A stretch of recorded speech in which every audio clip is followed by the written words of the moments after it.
Sejamos todos muito bem-vindos nesse momento em que estamos aqui reunidos virtualmente para conversar em torno de mais uma página de Chico Xavier e Emmanuel no livro Bênção de Paz.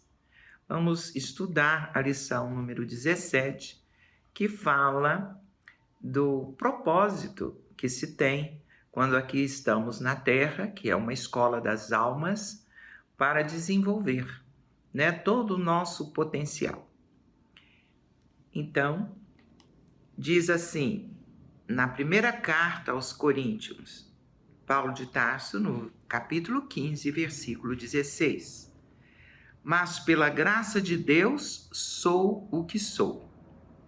Então, considerando essa afirmação de Paulo, nós nos reportamos a toda a sua luta, a perseverança que ele teve que adquirir para superar as dificuldades, os obstáculos, as calúnias, as pedradas, enfim, tudo na sua vida depois da estrada de Damasco, para poder se superar, para realizar aquele chamamento íntimo de fazer a vontade do Pai, para unir-se à missão de Jesus e caminhar na busca da realização daquilo que lhe competia, que era desenvolver todo um trabalho em favor do bem e disseminar os ensinos do Mestre pelo mundo conhecido.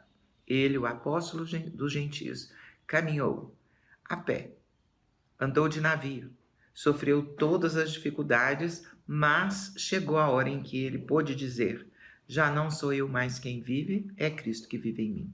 Tão irmanado estava com o Cristo, tão certo, tão convicto de que ele era de fato o vaso escolhido, o servidor que precisava fazer jus ao compromisso assumido. Então, Emmanuel comenta aqui: ninguém nos desconhece a inferioridade de espíritos, ainda vinculados aos processos evolutivos da Terra. Sempre que tenhamos as nossas condições imperfeitas confrontadas com as qualidades sublimes que imaginamos nas entidades angélicas. Não nos é lícito, porém, negar os recursos de aperfeiçoamento que já nos felicitam. Então, nesse trecho, podemos constatar o quanto é difícil, muitas vezes, nós fazermos a escolha certa, por causa das tendências inferiores que ainda trazemos em nós, por causa das ilusões que o mundo nos oferece, como prêmio para facilidades para alcançar esse ou aquele objetivo. Muitas vezes nos desviamos do caminho da retidão, em função de alcançarmos bens ou coisas ou situações temporárias, provisórias, nos esquecendo muitas vezes do que é real e verdadeiro, do que é bem de fato. Mas, mesmo assim, hoje somos menos iludidos, menos tentados, claro, do que ontem, do que no passado mais distante. Porque hoje já temos melhor esclarecimento, maior discernimento. Porque temos nos dedicado a um estudo mais pormenorizado do significado da vida. Temos observado em torno de nós a força da lei do progresso. Temos tido contato mais íntimo com a doutrina dos Espíritos, que vem a ser o Consolador prometido por Jesus, e é o cristianismo redivivo a nos explicar coisas ou fatos ou situações que ficaram, de certa forma, obscurecidas, porque não tínhamos, ao tempo de Jesus, condições de penetrar com maior clareza nesses ensinos. Então, hoje já sabemos que a morte não existe, que a nossa essência, a nossa individualidade continua progredindo, vestindo ora aqui a carne passageira, ora nos desvinculando dela para novos aprendizados no plano espiritual. É um ir e vir, é uma vivência na materialidade e outra vivência no plano espiritual. Sabemos das relações mantidas entre essas duas dimensões. Sabemos do infinito progresso que ainda a humanidade poderá alcançar, porque estamos todos regidos pelas leis divinas, que são perfeitas, imateriais, e uma delas, que nos faz avançar para frente e para o alto, é a lei do progresso, né? E essa lei do progresso está contida como a lei de sociedade, de fraternidade, de igualdade, a lei da sobrevivência, estão todas elas contidas nessa última lei, que é a síntese de todas as outras, que é a lei do amor, da justiça e da caridade.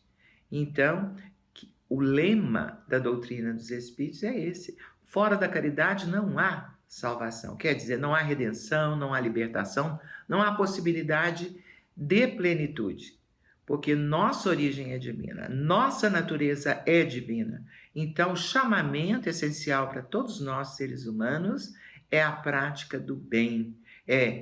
Talvez o nosso maior serviço seja encontrar caminhos para desenvolver a nossa bondade, uma bondade espontânea que faz parte da nossa intimidade, e com isso despertar igualmente a bondade nos nossos semelhantes, naqueles que nos cercam.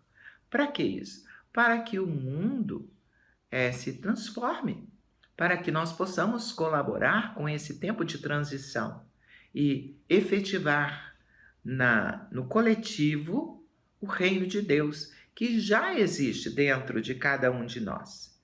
Alguns com maior amplitude, outros com menos, mas todos nós carregamos em nós tantas oportunidades de crescer em sabedoria, tantas oportunidades de compreender melhor a vida, de penetrar melhor nos seus mistérios, de dilatar o nível de consciência que trazemos.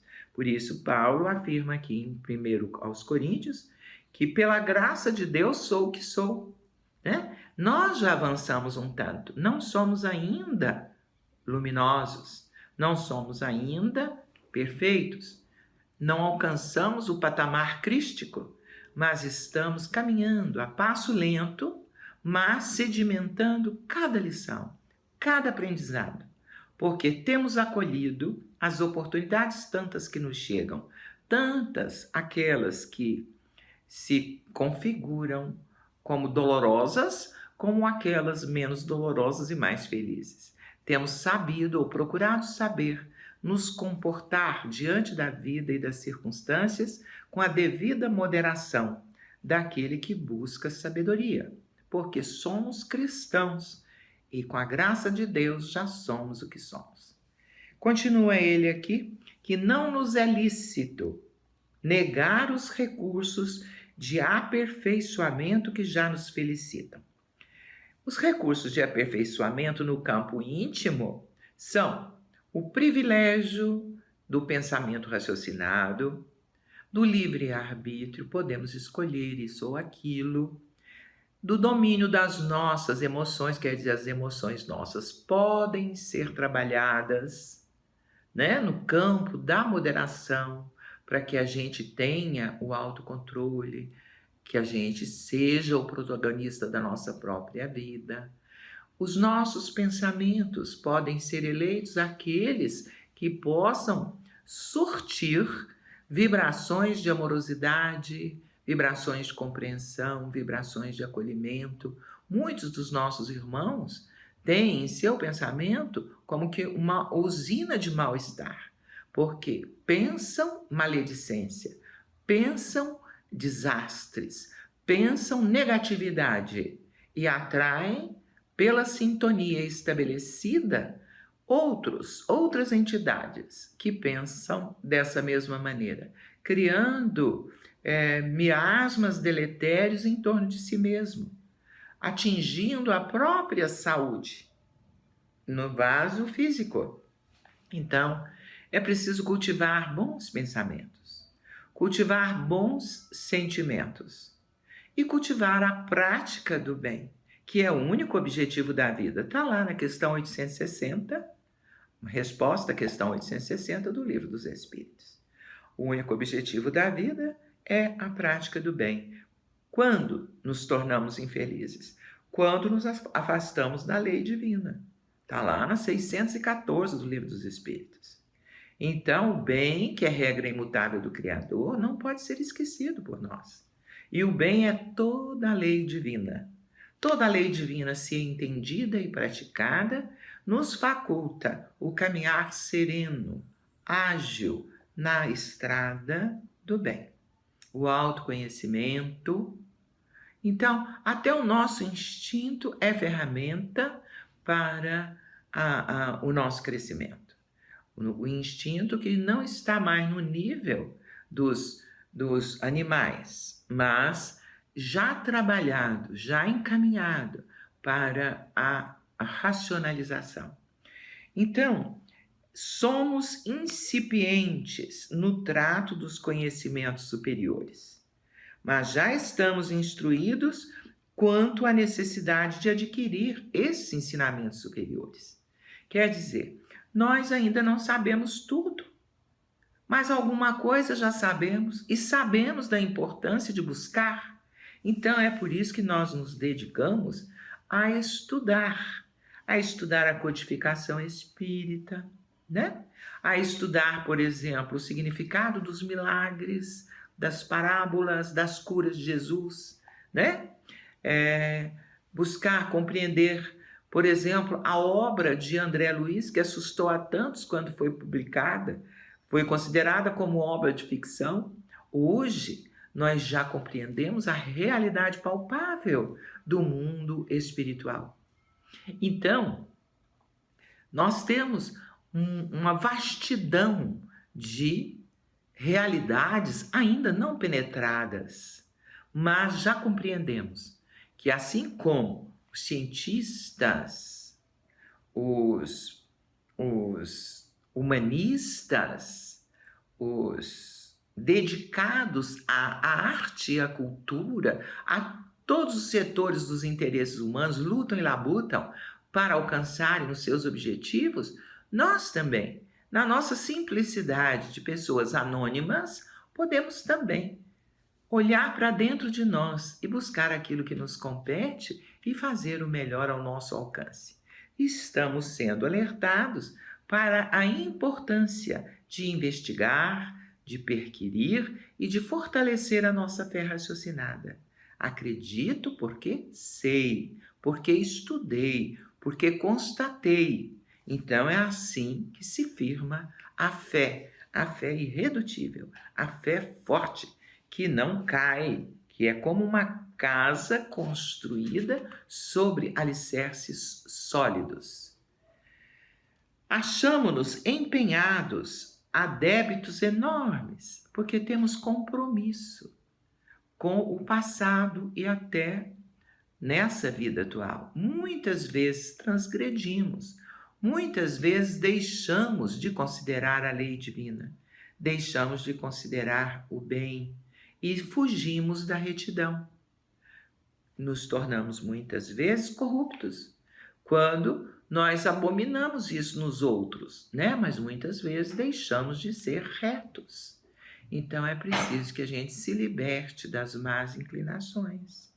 É preciso que a gente, a pouco e pouco, acolha o resultado das nossas ações transviadas de tempos pregressos, né? Porque é colheita, não há como fugir daquilo que plantamos. Então, que a gente saiba acolher e agradecer a Deus a oportunidade de estarmos nos quitando perante a lei divina, mesmo que essa que a quitação seja configurada como um conflito, um sofrimento, uma crise, uma enfermidade. Achamos-nos então empenhados a débitos enormes, diante de muitas existências transcorridas no erro. No entanto, já sabemos que se formos leais ao cumprimento dos deveres que o resgate nos impõe, é possível atenuar muitas dificuldades e transpor vitoriosamente as barreiras que nos separam da vitória sobre nós mesmos.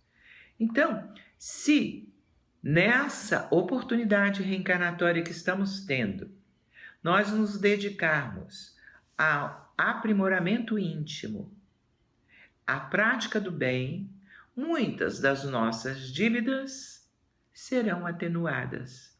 Muito daquilo que nós teríamos que vivenciar como resgate dos nossos desequilíbrios vivenciados anteriormente serão minimizados. Então, é de grande importância que a gente busque viver a nossa vida com serenidade, os sofrimentos que não podem ser modificados com resignação e que nós acolhamos, todas as oportunidades de praticar o bem.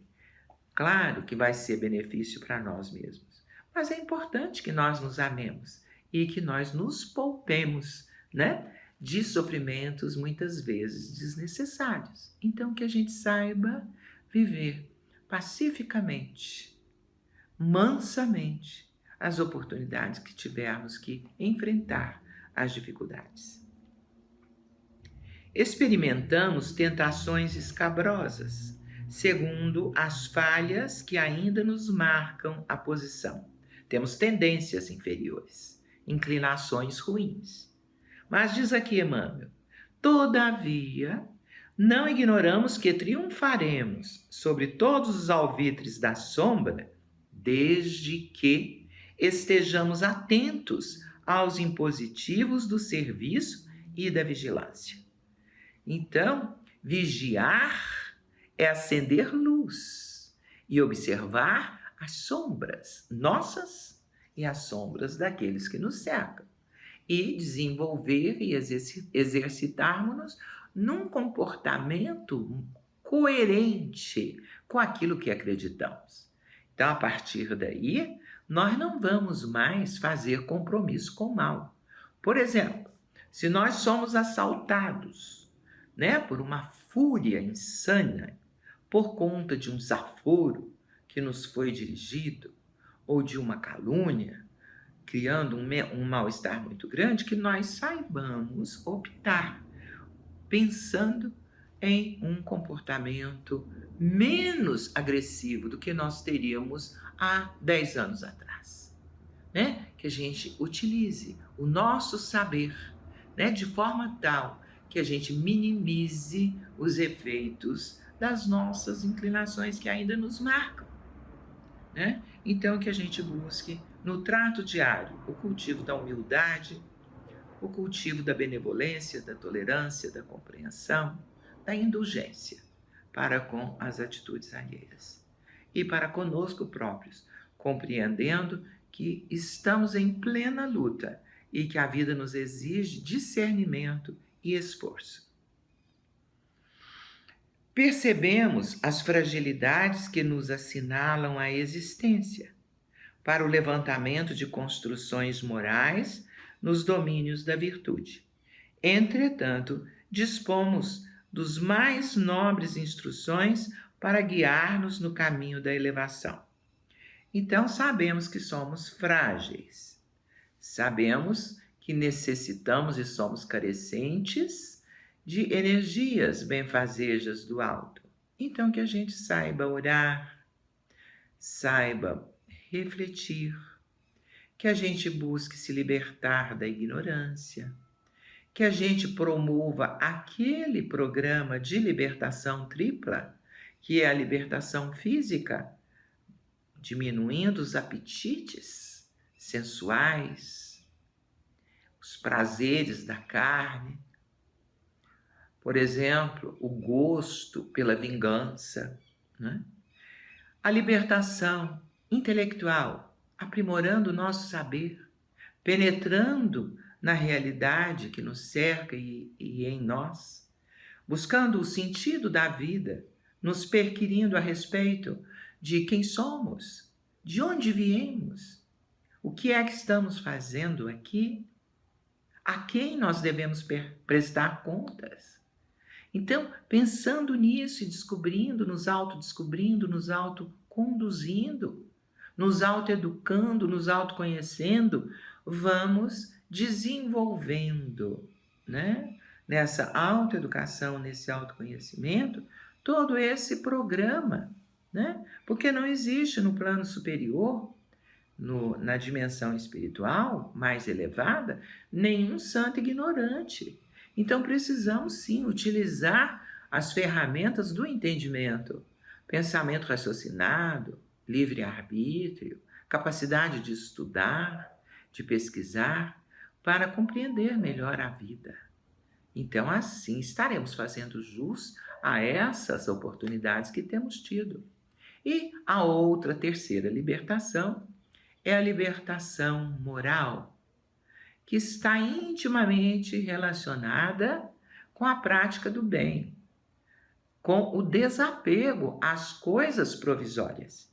Então, ao invés de ficarmos todo o tempo atrás do ouro, do ganho palpável, da riqueza, da fama, do conforto físico, que nós busquemos trabalhar. Isso tudo é muito positivo, mas que nós busquemos essencialmente trabalhar as bênçãos permanentes, não aquilo que é provisório, né? Porque tudo que a vida material nos concede é empréstimo. O que realmente é nosso é aquilo que nós adquirimos com o nosso esforço, com o nosso empenho de nos melhorarmos, de iluminar o nosso pensamento, o nosso sentimento, de melhorar a nós mesmos. São os frutos do Espírito, que se revestem da paciência, da calma, do entendimento, da boa vontade, da fraternidade, da solidariedade, da empatia, do contentamento, da gratidão. Tantas bênçãos que nós podemos cultivar por meio até utilizando o pensamento, o raciocínio, o conhecimento. Podemos também amparar o nosso semelhante. Podemos ajudá-lo com o nosso jeito de ser, sem precisar ler sermão. Com a alegria ou com o sorriso, com o acolhimento, com a credibilidade que podemos ofertar. Então, nós temos recursos tantos para alcançar esse patamar de sabedoria e a vida melhor. O amor incondicional que Jesus coloca: amai-vos como irmãos, ou amai-vos como eu vos amei. E essa é a grande meta, né? A grande meta é o amor, porque Deus é amor. Jesus é amor. Então nós devemos batalhar para retirar do nosso íntimo tudo aquilo que são como ciscos a sujar a nossa luz, a nossa capacidade de brilhar, a nossa capacidade de nos doarmos a nós mesmos, a quem de nós necessita. Melhoremo-nos, é o conselho de Emmanuel nessa página. Melhorando a vida. Quando nós nos empenhamos para também pensar na coletividade, pensar no outro, além de pensar em nós, que nós somos a nossa primeira tarefa. Devemos iluminar o nosso íntimo. Mas quando nós também pensamos na coletividade, melhorando a vida, quando aprendamos para ensinar, quando temos esse objetivo, eu quero ler, eu quero me instruir, eu quero compreender o significado disso para eu poder multiplicar, para poder facilitar a vida do meu semelhante. Então eu vou abrir luzes. Por exemplo, aquele que se dedica a alfabetizar está prestando um grande serviço. Está oferecendo um instrumento, um equipamento, uma ferramenta para que a pessoa possa, com os próprios passos, avançar no entendimento. Então, os médicos, os professores, os profissionais, tanto da saúde, os artistas, todos nós temos tarefas a desempenhar.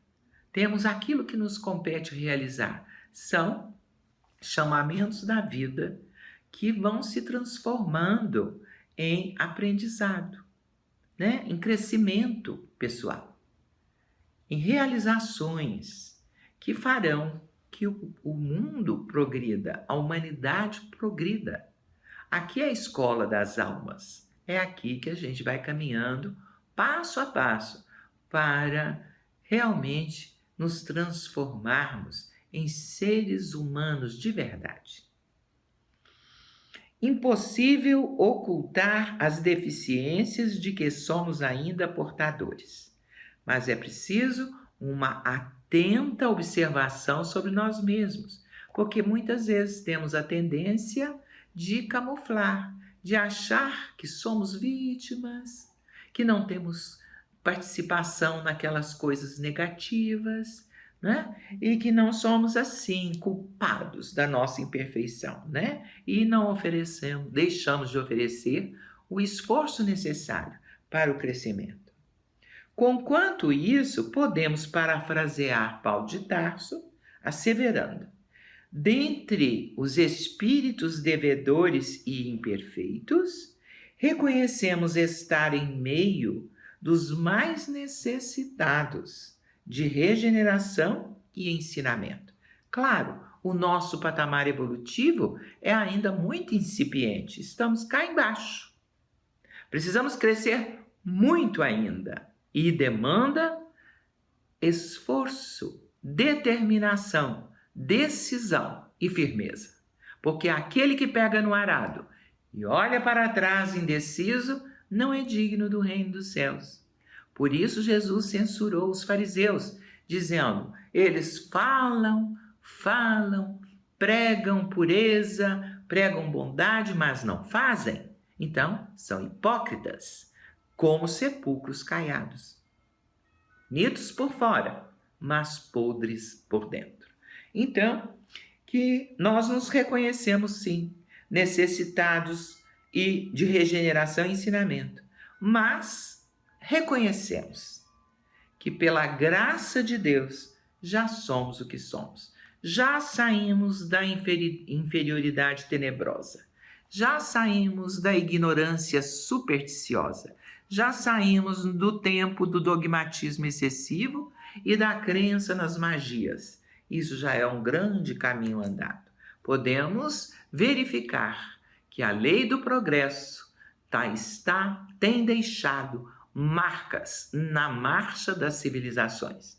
Hoje vivenciamos a era do espírito, já vivenciamos esse tempo maravilhoso de internet, já vivenciamos tantas facilidades no nosso campo doméstico. Graças a Deus, a máquina de lavar roupa, graças a Deus, o ferro de passar, graças a Deus, a água, né, conduzida na pia.